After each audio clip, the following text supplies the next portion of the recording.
Approval. My ego mind is constantly seeking for approval and validation. The self, this self-identity, learns through comparison, learns through the mirror image with the world and other people. And that mirroring takes me to a place where I seek of validation and approval. I try to validate who I am in the eyes of another human being, another person. I try to validate who I am by attaching myself to beliefs that are, again, validated by a particular system or a label. It's as if the mind needs some sort of assurance of who it is, what it is, and what makes me who I am.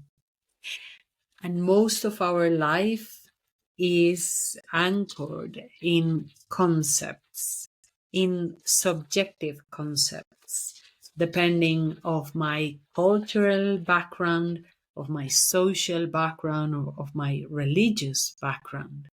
So if I'm born in a particular country, in a particular context, and I act in the same way in which everybody around me is acting or operating, if I speak in the same manner, then I validate myself by comparison, and I feel I am right because I am following what is normal in my context. If I am in a particular environment and my desires or my needs or wants go in opposition to the context where I am socially, culturally, religiously, then I become, in a light way, a rebel or an abnormal person. If that context is particularly dogmatic or extreme, I might end up in the list of being somebody who's mentally ill, who is not well or abnormal. Maybe even I will be labeled a terrorist because I am against a particular system or ideology. So this approval and validation that my ego mind seeks constantly is an endless road of suffering because it's completely subjective to whatever my environment is.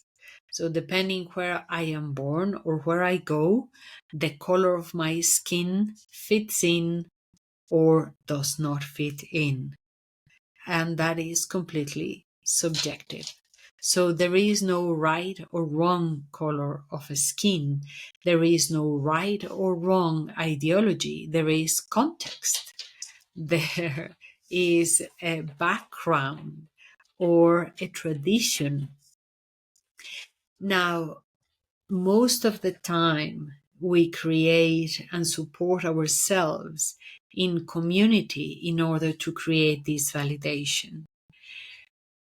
Sometimes these communities commence or begin by being extremely supportive, being the environment that allows you to feel confident, to create a solid self-esteem or identity of the self. But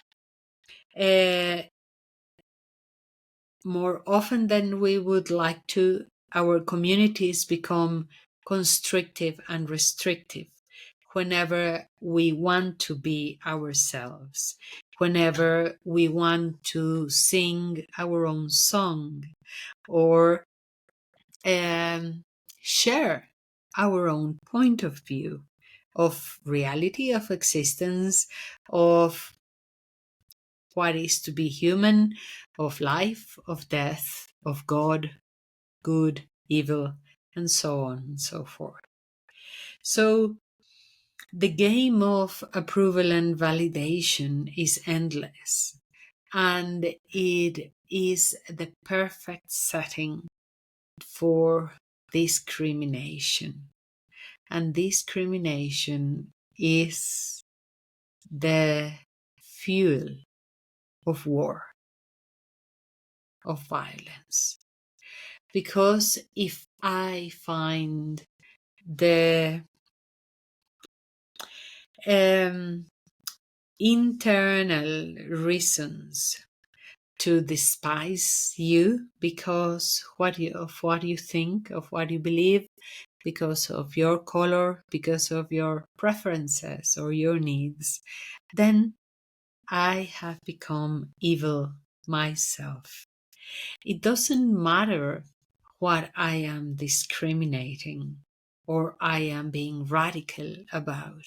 I have turned into a violent human being that is alienating the aspect of life that is uncomfortable for me, that does not agree with my subjective experience of reality. The road to free ourselves from approval and validation is humility. Humility allows me to understand me as only one more piece in the puzzle of creation, and to understand that every color, every shape, every size is needed to form the beautiful tapestry that humankind is, and that life itself is. So, the road to inclusion, the road to equality is humility. When I look at myself and I accept who I am, and I accept my perspective of the world, and I don't need it to be validated by anyone. I just understand, well, this is the way my eyes, my mind, my heart see and relate to creation, and that's it. It's not right, it's not wrong.